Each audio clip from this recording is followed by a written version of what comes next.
Il-Partit Nazzjonalista tnejn filgħaxija organizza protesta nazzjonali quddiem il-bini tal-Parlament bit-tema nagħtu s-saħħa lil Maltin. Il-kap tal-Oppożizzjoni u tal-Partit Nazzjonalista Bernard Grech qal li l-protesta nazzjonali qed issir bħala Maltin u Għawċin u kontra min din l-art ħelwa qal li qed jagħmilha morra.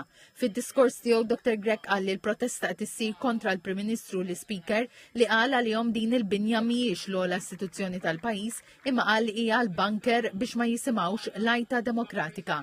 Il-kap nazzjonalista qal li b'dan il-gvern il-poplu kuljum jitħasseb xi ħaġa serja.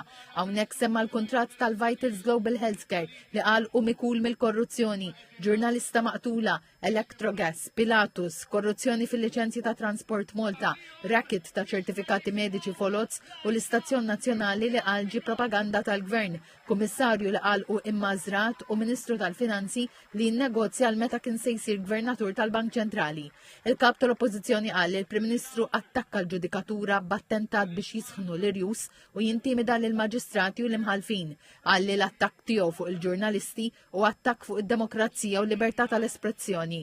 Qal li it-tentattiv tal-Prim Ministru li jwaqqaf lil Dr. Chris Fearn milli jirriżenja u sinjal ieħor li mhux qed iħares lejn l-interessi tan-nazzjon iżda moħħu biss biex l-ewwel jiddefendi l-interessi tiegħu.